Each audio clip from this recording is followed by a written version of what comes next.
Hello, everybody. Welcome back for another video. Hope you're all doing well. Hope you're all doing fantastic and that you're all having a wonderful day.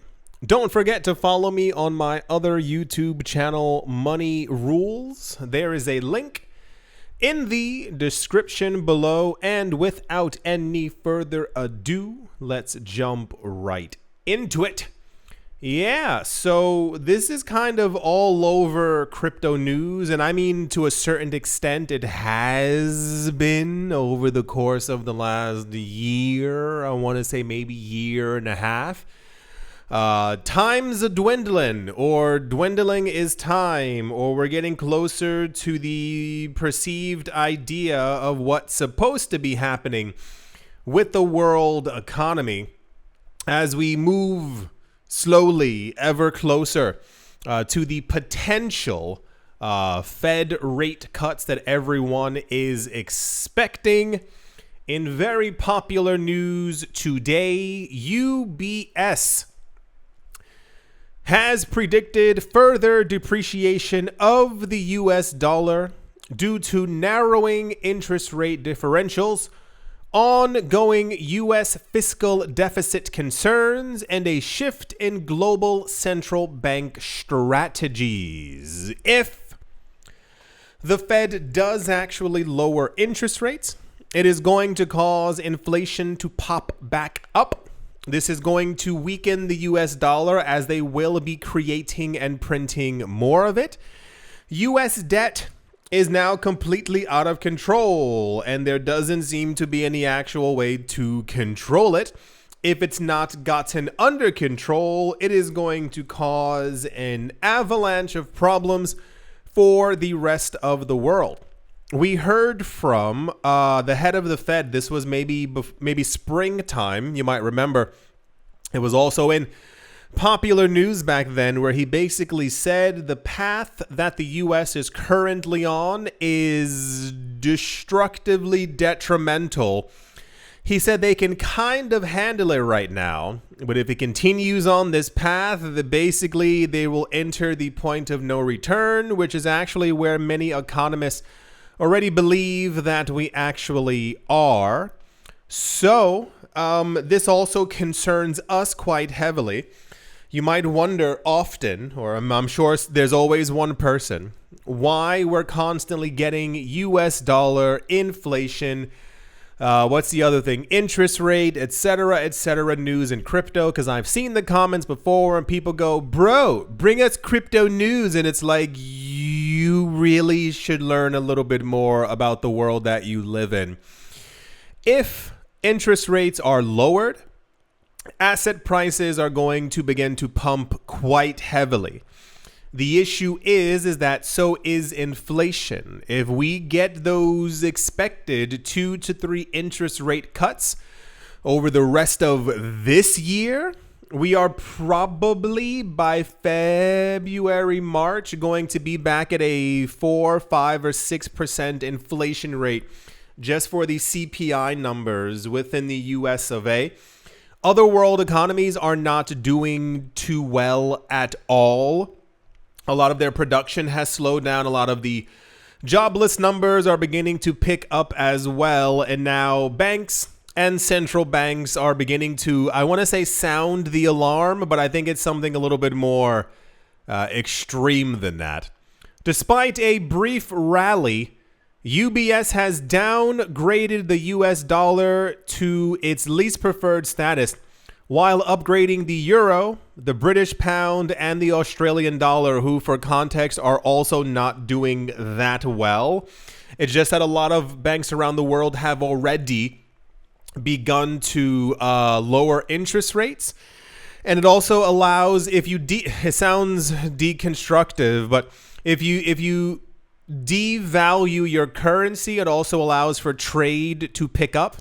People don't want necessarily a strong dollar to trade with. They want something that's a little bit weaker so that they can do imports and exports. But that's also, it has a detrimental thing then for the people actually using the US dollar in everyday life, as we've seen with the Japanese yen and Turkey.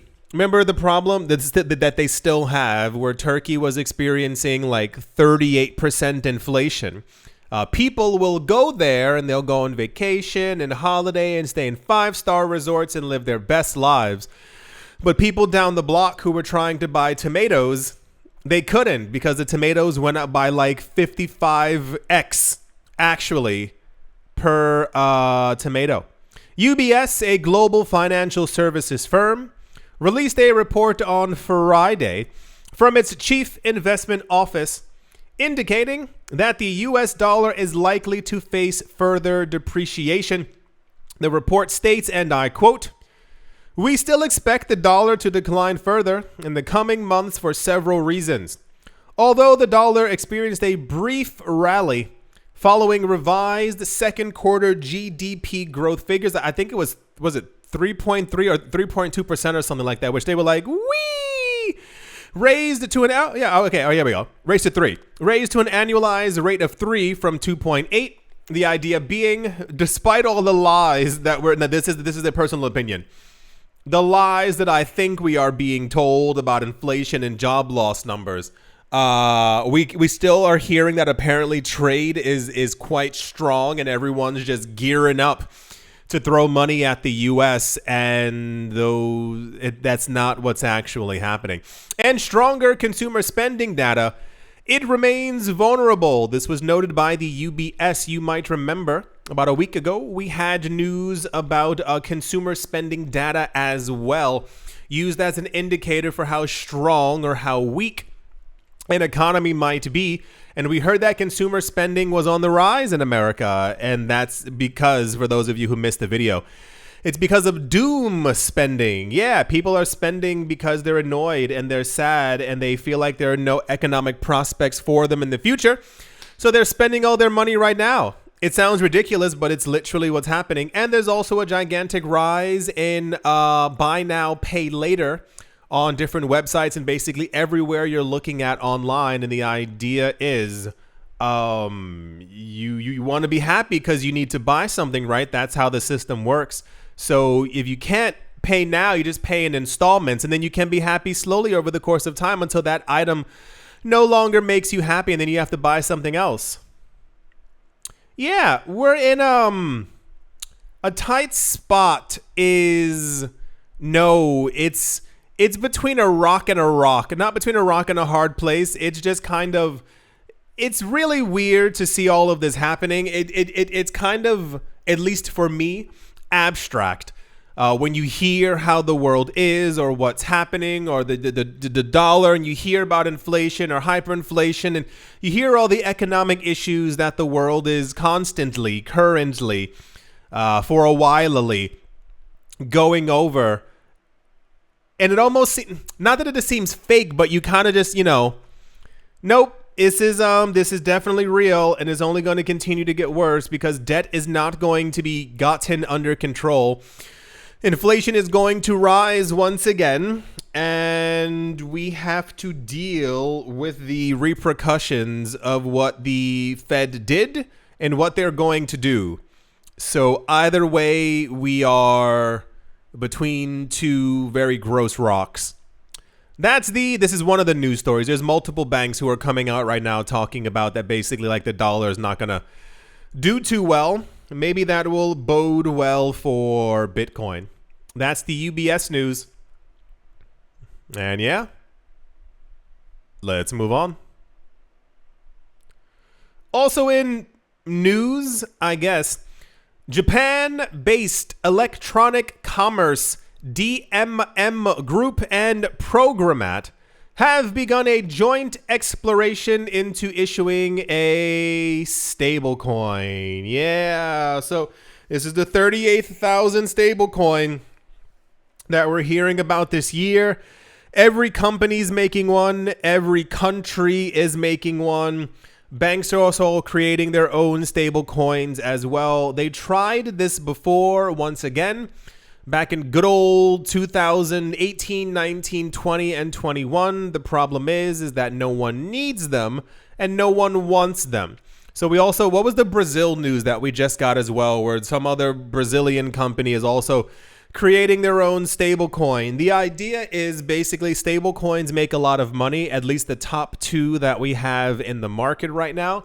And everyone wants to capitalize. And instead of like actually like partnering with Tether, they keep on trying to make their own. And then the thing has no market share. It has no liquidity. Some people end up using it, and then it eventually goes away. DMM Group, as far as I remember, I think they were one of the first one of the first major crypto exchanges within Japan after Mt. Gox collapsed. Then a couple years later, the Japanese government wasn't too keen on the entire thing about crypto exchanges and became in more scrutiny in 2017, 2018. DMM, I'm pretty sure, is that advertiser. If you type in DMM Group Bitcoin, you'll see it. Their ads are always this woman who's kind of like gold, like she is gold, and then like the ad is also gold. And there's like symbols like floating around her head. It's always a bit confusing, but I guess that's what sells there. I'm not really sure. DMM, along with its affiliate DMM Crypto, is collaborating with Progmat to explore the issuance of a stablecoin. According to DMM's press release on the 23rd of August, the planned stablecoin would be initially integrated into the, oh geez Louise, what is this? Into something called the Sea Moon.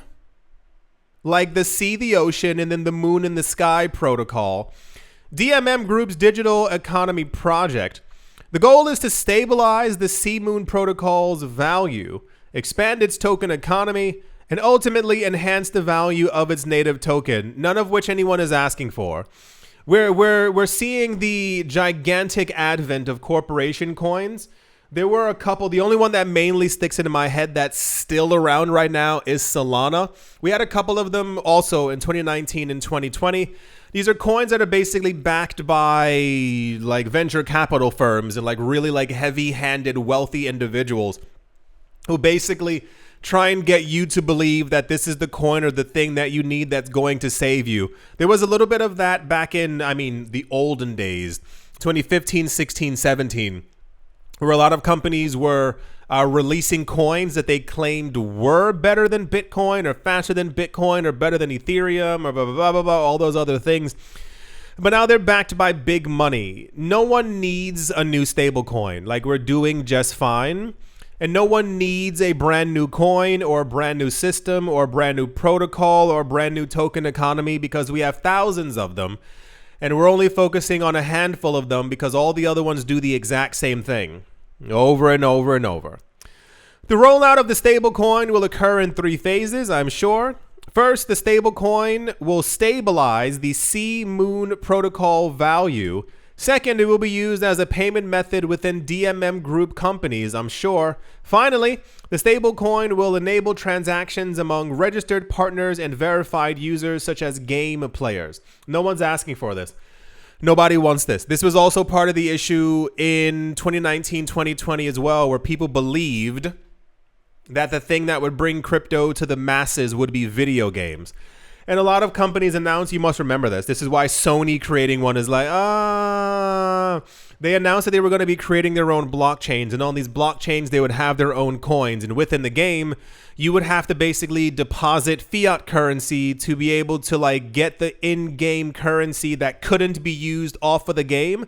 It was only within like their systems. They're like, it was interconnected to nothing, and it wasn't even a cryptocurrency. It was literally just a coin, not even a token, that you could only use within the actual like Sony system or so-and-so system. And the problem is that none of these things are interoperable. So if you ever want to get your money out, it's difficult because then you have to find a way to swap back into fiat currency. So you have to link a bank account to your video game and everything else just to be able to send money back and forth as opposed to just using fiat currencies.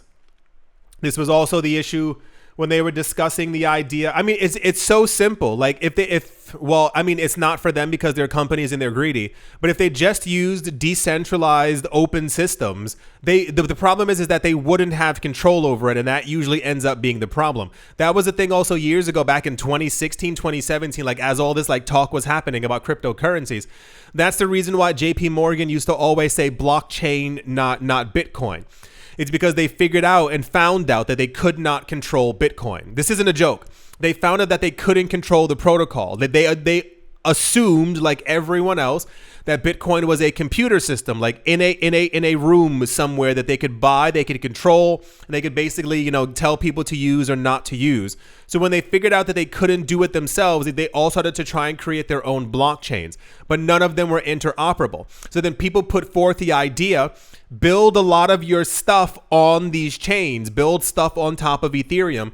And that's how we got the Enterprise Ethereum Alliance. But even then, a lot of that is also fractured with a lot of like private Ethereum chains from these companies who refuse to like interact with each other. Because a lot of them are probably doing not this one on the screen, but probably were choosing to do like a lot of really shady stuff behind the scenes. And if you have it on blockchain, it's there forever. So if it's on a public blockchain, then essentially everyone would be able to read whatever information that you actually have on there. So instead of actually, like years ago, video game designers, the idea was to create like NFTs for games. I'm sure you remember this discussion.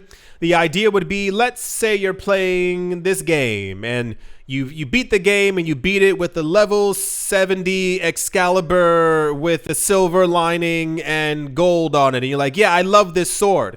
You would be able to take this sword basically like through any game that you wanted to play, as long as you know whatever. The problem is that they would have to be interoperable. So if you put everything on top of Polygon or Avalanche or Cardano or Ethereum or anything else, you'd be able to like basically, you know, interact with all these chains and move the tokens and assets around. And the idea was that there would eventually be like an economy for this thing. Imagine a video game comes out in 1995. It's super popular. Everyone loves it. And you get like a certain amount of items from this game. Everyone still with me? I hope so, because I'm talking basic English. In the year 2024, people go, oh my gosh, like that item is almost 30 years old. Like I would love to have that item because it's been played in 18,000 other video games. And you sell it and it's worth a good chunk of money. You sell it on to someone else and in 100 years, people still have that. But you need all the chains to actually work together. If you create your own chain and she creates her own chain and Microsoft has their own chain and it's this own chain over here, your assets are stuck within that company. You need it to be open and decentralized for everyone to actually be able to deal in it. But the problem is you have to run a validator to be able to actually even profit from this in any sort of way. And you can, but most companies won't choose to do that and actually join to make the blockchains more decentralized. They choose to make their own chain instead. Anyway, cool. So DMM Group is making their own stablecoin and they're going to try and get people to use it, and then no one's going to use it. And in 2026, I give it 2026, we're going to have an article somewhere about how this completely failed and flopped because all the other ones have as well. And people keep pretending that we need more of these things, but they're just greedy. They know that they're greedy. These companies know what they're doing, and it's just a way to try and make extra money. They don't care about decentralization. They're trying to use blockchain and stablecoins, which is like the new buzzword this year, to basically draw you in to use their products that you don't even need. That's the DMM stablecoin news. Okie dokie. Let's move on. It's not that I'm skeptical so much as I'm unbelievable. Right. Ethereum developers have revealed the name of the next upgrade. They're calling it Fulu Osaka or Osaka. The developers discussed the upgrade during the 140th All Core Developers Consensus Call. Okay. The Ethereum network developers have come up with the name of their next upgrade after the long-awaited Pectra, which I believe was supposed to have been like 2 years ago. Do we even have Pectra? The network developers held their 140th consensus call via Zoom and agreed that the upgrade would be called Fulu Osaka. The Ethereum Foundation researcher Alex Stokes held the conference and chaired the naming of the next upgrade on Ethereum's consensus layer. And here's a tweet for it right here. It talks about debugging issues from bad blocks from Geth, chain splits, still on track to launch DevNet 3, Peer DOS, DevNet 2. Wonderful, wonderful. So, not being cynical, it's just more of a just do it kind of thing. Ethereum has had a pretty long year so far, where they've constantly been announcing new upgrades and things happening to the network. And as far as I can tell, going over everyday news, none of them have happened. Remember earlier this year where I was like, hey, that's already 9 things and it's still January. And then by the time we got to the summer, it was like 20 different things. So I guess we can throw this one onto the pile as well. Awesome. The only thing that people really care about for Ethereum right now is kind of just transactions per second. Everything else can kind of be smoothed over in some sort of way. It's just a matter of it finally taking place. But at least we know the name. Wow, that's cool. I can't wait to not see this one until 2027 as well. That's going to be really awesome. So this was major news because I think people like names. I don't know. I haven't really figured that one out yet. That's the Ethereum developers have named the next upgrade. I don't think we have Pectra yet. I look at news like 8 times a day, and I don't remember seeing Pectra has launched or released or Pectra's cool. Fantastic. I hope they get it together because other chains are doing stuff. That's the Ethereum news. And yeah, let's move on. Also, in very popular news that is never going to happen, the Indian government, through a panel headed by the Secretary of the Department of Economic Affairs, or the DEA, that's a weird, okay, is expected to release a consultation paper on cryptocurrency regulations. Woo! Woo! The paper, scheduled for release between September and October of this year, will seek input from stakeholders to gather feedback on effective regulation. India is emphasizing the importance of international consensus in shaping its policy. How much of this paragraph do you think is a lie? Do you think it's this much? Do you think it's this much? Or do you think it's the whole kit and caboodle? Yeah, you got it. You're right. So the idea has been since 2017 that India is quite populous. I think we can all agree on that. They have I think it was 1.3 billion people. It's a lot of people there. The thing is that a lot of people got into crypto in India back in 2017, and this rattled the local government. Why? Because their economy is doing well and could do weller, but the problem is that people are not too happy with the state of economic affairs, with the levels of income or lack thereof. And also a lot of people chose simply to not use their local fiat paper currency. That was a big no-no for the government, who in 2018 said that they were going to ban crypto. And then they subsequently flopped and said that they in 2018 that they were going to introduce some kind of cryptocurrency regulation. They were going to make sure they weren't banning it, but making sure that the government received their slice of the pie when tax season came around. They even had a problem. The Indian government had a problem a couple of years ago by announcing that people weren't paying taxes on their crypto. Do you want to know why? Can anyone guess why? It's because there was no law, there was no rule, there was no regulation for it. How am I supposed to pay you if I don't know how much I have to pay because you won't regulate it?